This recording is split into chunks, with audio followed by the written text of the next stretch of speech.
So today it is my privilege to have Zach the Russian with me.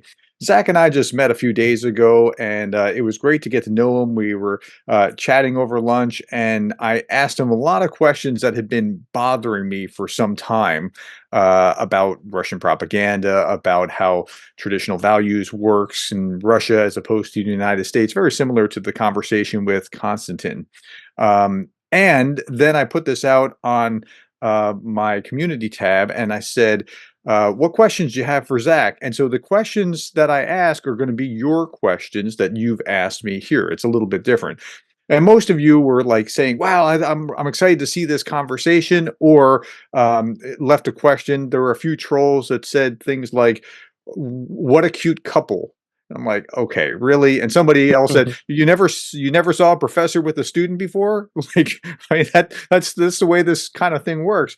But today, I'm going to be the student. Zach's going to be the professor. I'm just asking him questions. So, Zach, thank you for agreeing to join me.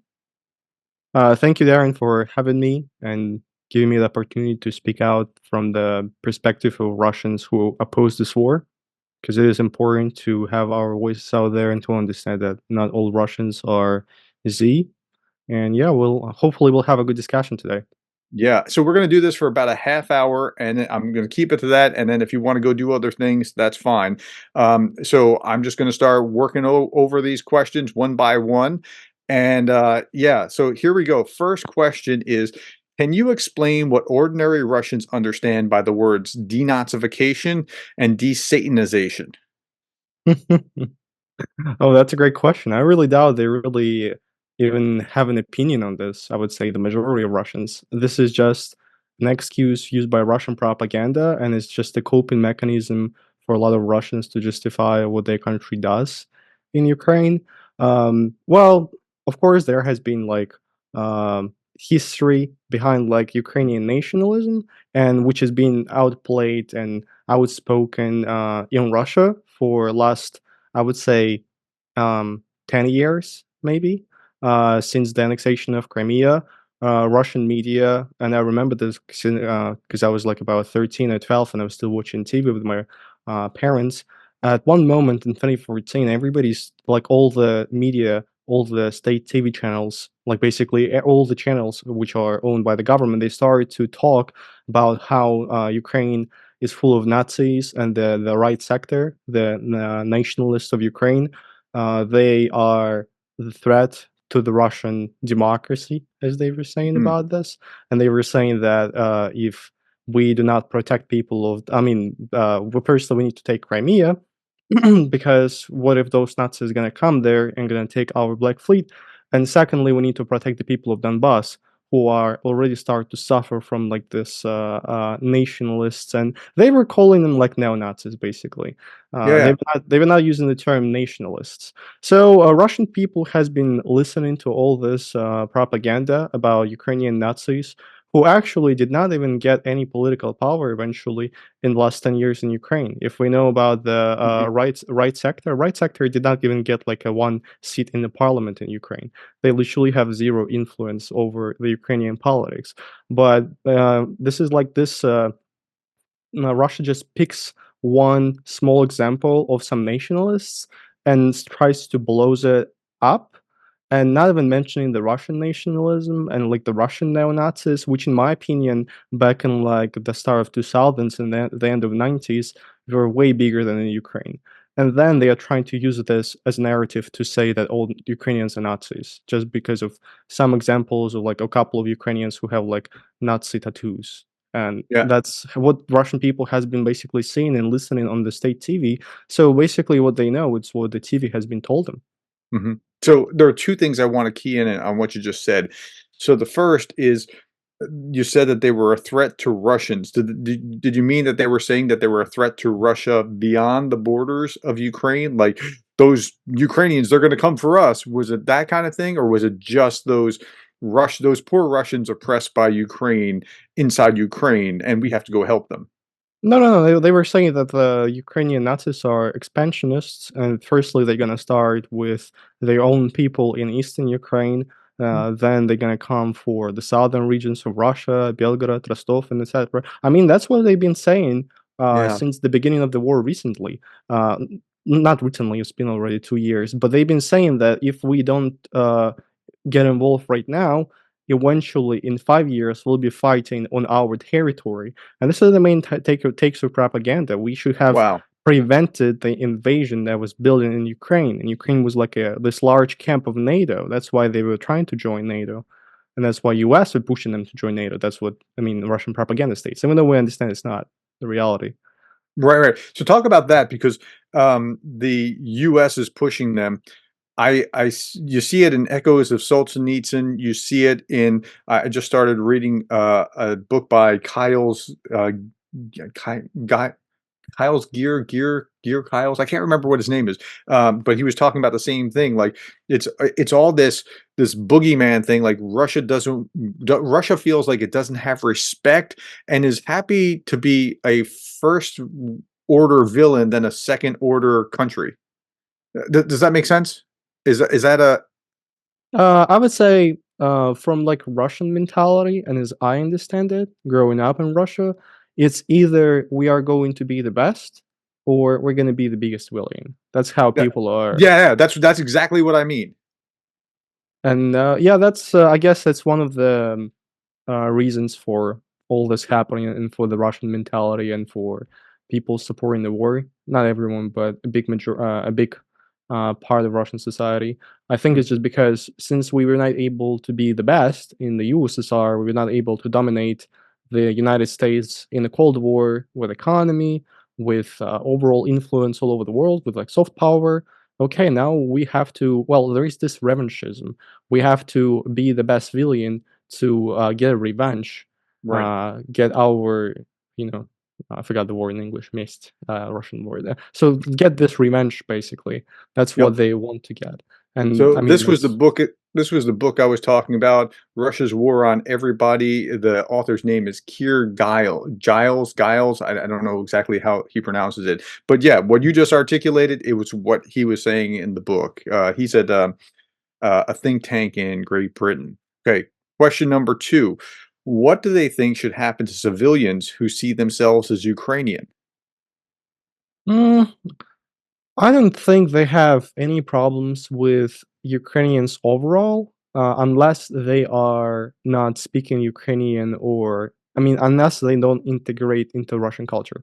So Right. in 2014, when Russia annexed Crimea and eventually they started to get to the Donbass region, we've had a lot of not, refugees, yes, refugees from Eastern Ukraine who were Mhm. leaving to Russia. They did not want to go to Ukraine for some reason, and I've actually had people like my at my mom's work in the city of Birobidzhan, which is like 5,000 miles away from Ukraine, where Ukrainian refugees would come in 2014, and they were treated absolutely fine because they were just speaking Russian, and they were not really pinpoints in that we are Ukrainians, we're not Russians, we're different. And unless Russia is not this ethnic empire, Russia is just a multicultural empire, and unless you are and not against Russia, you're fine. You can be black, as we see a lot of Africans coming to Moscow after 2018, and a lot of Africans actually nowadays even fighting in the Russian army, like from Sudan, for example, Mm. and not from Africa, from Nepal. We've seen examples. Unless you are a person who is on the side of Russia, you are not a threat. You are not um, a problem for the Russian state. Russia is not like for me when people are saying Russia is Nazist or fascist. I think Russia is more leaning towards like Mussolini's Italy and like Italian fascism, while like Nazism in Germany were more about ethnicity, were more about your genetics, where you're coming from. While like Russia nowadays is just if you are together with us in this big fascio, like in this big bunch of sticks, you'll Right. be That's the fine. that's the background. That's the name. A Exactly. plus. Well done. Thank you. That's good Thank you. stuff. It would be Uh, good if you would tell this to my history professor. He's happy with me, so it's okay. so this question kind of you might have just addressed it. So what should happen to people who speak Ukrainian? So that's the people who refuse to speak Russian. They just want to speak Ukrainian. So now they're a threat because they want to depart. Is that fair? I think it is fair. I think it is fair. I think if you would speak Ukrainian language nowadays in Russia, being let's say Ukrainian refugee, I mean there are people who leave to Russia because they cannot leave anywhere. You'll be in trouble. I'm pretty sure, pretty fast. Okay. Is anti-Semitism rife in Russia? Oh That's yeah, an I actually have a great video on my YouTube channel about the history of anti-Semitism in Russia. And when I was doing my research on this topic, and I've known some like general facts, but I didn't know how deep it is and how deep it goes into the Mhm, Russian history. I was just mind blown. So if you can check my video about this. But overall, I can say that well, I guess some of you are actually going to be surprised. Russia has a whole analog of Israel they were trying to build back in the USSR in the 1930s. It's called the city called Birobidzhan. It's the capital of Jewish Autonomous Oblast, and coincidentally, I've actually lived there for about 4 years, and it is really interesting. You know, people, some signs in the streets are still dubbed in Yiddish. It's not Hebrew, and there are still some Jewish people living and some ancestry of Jewish people, but a lot of them they've left to Israel after the collapse of the USSR. And over there, I really did not notice like the anti-Semitism. Of course, there were like jokes about it, like about Jews, about like also how do you say? I forgot the word in English. Like basically some jokes and anecdotes about Jewish people. I didn't mhm, see like really like open anti-Semitism, and I think it's more open. Like we can see this more in the Northern Caucasus region, mhm. where it's mostly like Muslims who live there, and they have a big problem with Jewish people. Yeah, Sure. especially after like the Israel's operation in Gaza and everything. But overall, among Russians, I would say a lot of Russians are okay with the Jewish people. They don't really gonna they're not gonna pinpoint you like, "Oh, this Jewish guy." They're not gonna say that. And I think the reasons for this, because like in Russian Empire, it was absolutely different. Russian Empire oppressed Jewish people. Oh my gosh, they've done all kinds of stuff. It really depends on what kind of ruler we're talking about. Mhm. But in the USSR, like, you know, because Jewish people participated in a lot of in the communist revolution on the side of the Reds, because the Reds promised that we're gonna be equal, and you know, a lot of people are like they were thinking that they're gonna get more rights with this. Actually, Trotsky, one of the friends of Lenin back then, he was a Jewish guy. He did not really even hide it, and a lot of people from the Communist Party were Jewish people. Um, and back then, I think they started to kind of get away from hating on Jews. But later in late USSR, when not few, this only few people were left in the power of the Communist Party from with a Jewish ancestry, they started to like restrict Jewish people from like entering universities, from Mhm. taking some positions in municipality, like ruling over like in kolkhoz, let's say this like small unit where the farm would be ruled. So nowadays, I really, to be honest, before the pogroms, I did not even think about um, anti-Semitism in Russia. I would say Mhm. like on some low level, people joke about Jewish people, but it's only like Sure. a joke. So Okay. I've never really noticed it. Yeah. Now, this next question we kinda touched on because we were talking about history and such when we met the other day. Mhm. Which group of people suffered the most under Nazi Germany according to the Russian population? So if you asked the average Russian walking down the street who suffered the most, they would say Oh, they would what? say they're USSR's people. They would say the Russians. That's Okay, what and they would say. why and what how did they see it? How do they see I know they call it the Great Patriotic War, but how did they see World War II? Like, as an American, we tend to focus on what happened in the West, like the American and British invasion back into breaking the block and coming eastward. That makes sense, right? And I wouldn't expect the Russians to focus on that side, just like I wouldn't expect Americans to focus on the other side. So how did they see it? Well, yeah, you're you're absolutely right. Because I remember when I was in school, in middle school, high school, learning history, I did not even hear about Pearl Harbor, for example. Wow. Yeah, we were not taught that Pearl Harbor even took place in our history books. And I've read all those history books. I remember all that. We did not really know much about Lend Lease. Mhm. We did not know much about I don't know how you call it in English. Normandia? Does it make sense? Normandia? It's like the western part of France. Oh, Like, the French that allied with the Nazis, they well, is yeah, well, mhm. Well, about the Vichy France, Vichy France? Yeah. we did not know anything about it. Of course, they are only trying to focus in the history books on like Great Patriotic War, which is basically the Eastern Front of the Second World War. Mhm. And they've been all I would say, and also what's interesting, it's always fascinating to me how they just don't tell about it, about the, Molotov-Ribbentrop agreements, with the Yeah. agreement of, USSR and Nazi Germany of splitting, Poland together. They never talk about splitting Poland, or even if they mention this, it's like it's like wishy-washy, like, "Nobody's were incorrect, Poland, provoked us," as Putin recently said, as, in his interview to Tucker Carlson, that Poland actually started the Second World War and made Nazi Germany to invade. So, I wouldn't say this narrative is really strong in Russian history books for high schools, middle schoolers, but it's definitely you can see some parts of it in there, So definitely. you mentioned the agreement, the Ribbentrop-Molotov Pact, right? So somebody asked me why Russians lie about the date, beginning of the Second World War, and that agreement. So what's motivating that? Just kind of like nothing to see here, or what? That's a really great question. I really don't know the answer. Why do they do it? I mean, it's a big mistake, and everybody understands if a lot of people are gonna know about it, the trust Mhm. towards the government, not only the USSR's government, but to the Russian government nowadays, because all of those people who are ruling nowadays are still communists.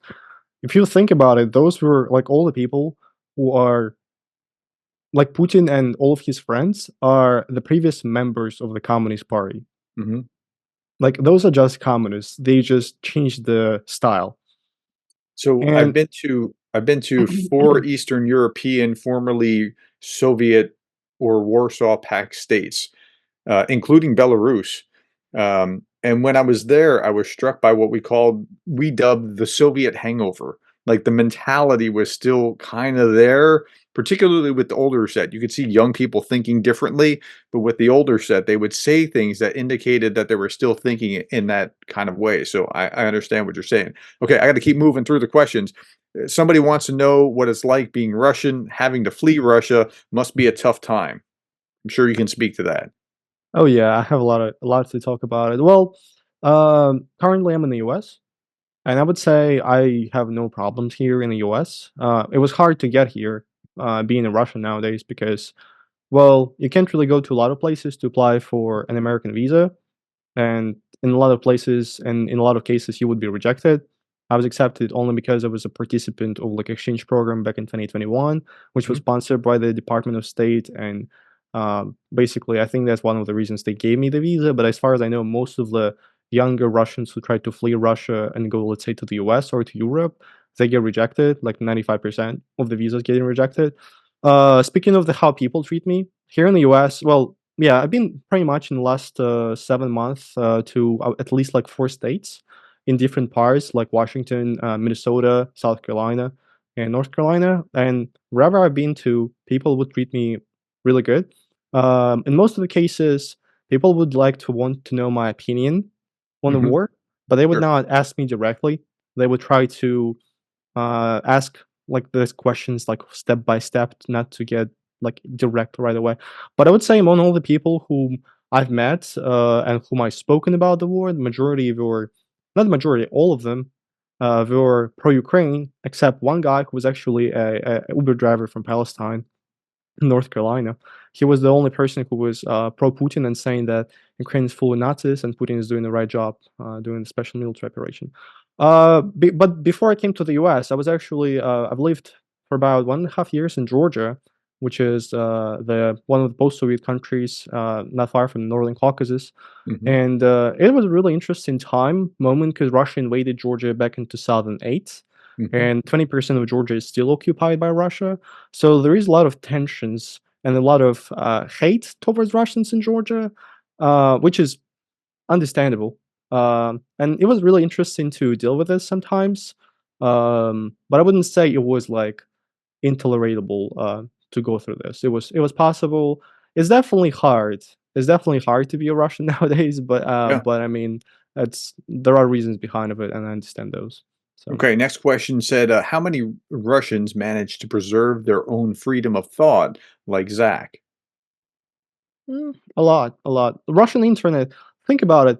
Russian internet has not been entirely censored until like 2019 or 2020, before the protests of Navalny back then.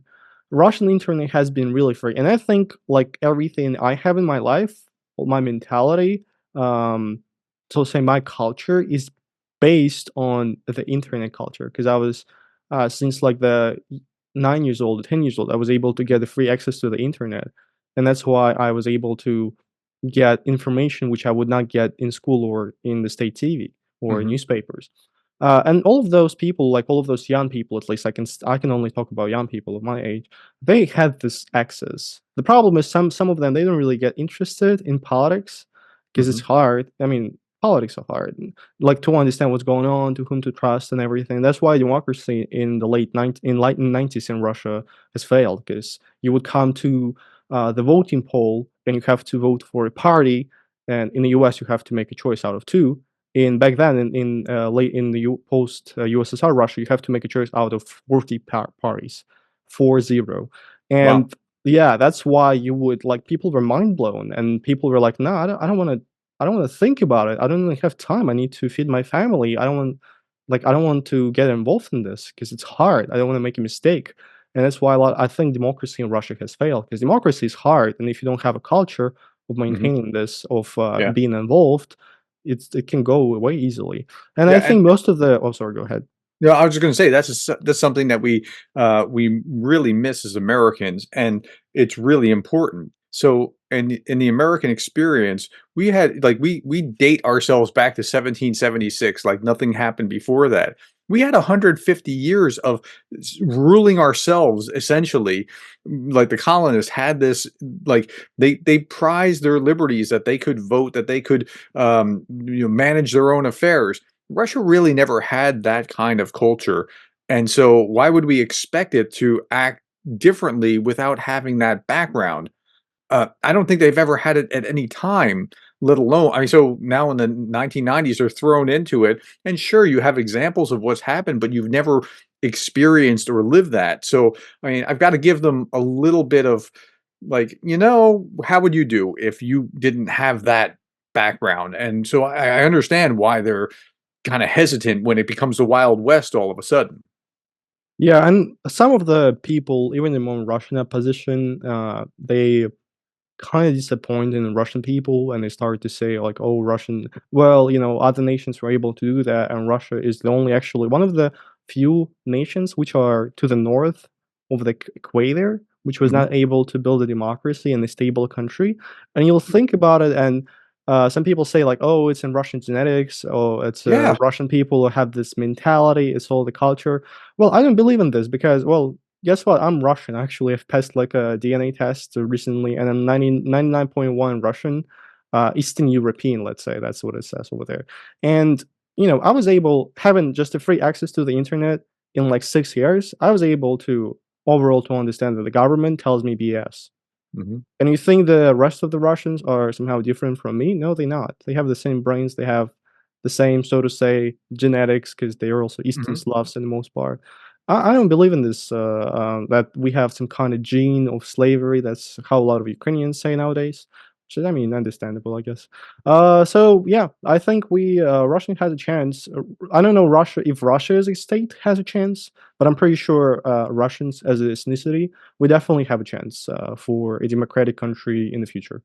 It's hard to my mind to think that your genetics has any bearing whatsoever on this. It sounds like it's purely cultural to me. Yeah, I mean, but I that's absolutely agree. But unfortunately, I have met a lot of people who think opposite. Even among Russian oppositionists nowadays, who really get disappointed in the Russian people in the past 20 years. huh. Okay, so next question. This person says, I attended a lecture about Ukraine yesterday where a woman in the audience from Russia asserted with a straight face that Putin has made great progress in eliminating corruption in Russia. Without knowing her, would Zach assess or guess that she believes what she said or that she's part of the Russian information warfare project? Mm, well, depends on what kind of a period of time she talks about. Because if we are talking about the past 20 years before, like of Putin's rule before the start of the war, I would say she's absolutely wrong. And even though she may believe this, if she only watches like Russia Today and she have never seen like a Mhm. single video on YouTube from the Russian oppositionists, but if she's talking about the past 1.5 years of the war, I'm not speaking the first half of a year of the war because it was still like a mess. If we're still speaking of 1.5 past years of the war, I would say she may be right in a way, just Okay. because from what I see from my friends, for example. So before, in Russia, well, let's talk about conscriptional service. That's like one of the examples where corruption has ended in a way in the past 1.5 years. Before, you could buy yourself a military ticket, which would keep you away from conscription, for about $1,500. Even if you are absolutely healthy, if you are a perfect candidate, you could just go pay for it, and like there are literally like services where you can go, people whom you could call. I knew those numbers actually, and I have a couple of friends who've done this, and you call them and say, "Hey, I have this amount of money. Can I just come and pay? And you'll give me the medical papers." Yes, you can do it. You could do it for 20 years easily. But now, because I have a lot of friends with my age, I'm 22. I have a lot of friends who are 20, who are 21, and the Russian conscriptional service is until 27. Now they made it actually to the until the age of 30, but it's gonna be in effect in a year or two, I think. So nowadays it is impossible. It is really impossible because Russia is waging a war and they need soldiers, they need conscripts even though they're not gonna use the conscripts like in the trenches, but they're gonna make them dig trenches, for example, in Belgrade or somewhere. Mhm. So from this perspective, what I see and like my friends are going through right now, it's definitely hard. It is impossible to buy this medical ticket, so to say, nowadays.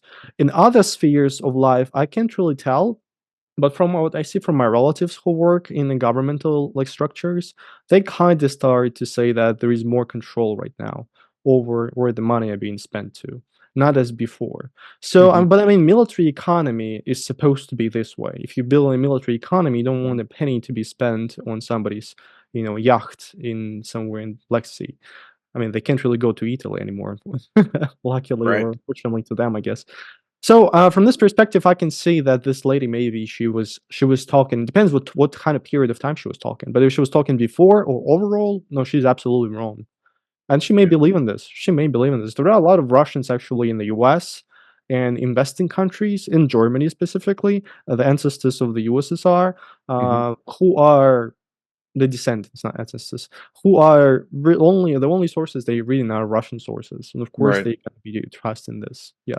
Right, right. Okay, so that leads me to 2 thoughts, and we're almost at time. So Hmm. I'm gonna ask one thought, and then we're gonna extend that second thought into the second conversation. So, um, okay, so the first thought is that corruption seems like it hollowed out the military, and like Putin thought he had a much tougher military than he had, but he really didn't because that corruption had been just plaguing the military, and they really didn't have they had things on paper that weren't in reality. And so that's a fair understanding. Is that correct? Oh, it is definitely correct. And I would say from my personal experience, I was 16. When you are 16 and in high school in Russia, you have to go through the military training for 2 weeks. You have to Mhm, go to a real military base. And once I've been there, I was shocked how things are decaying over there.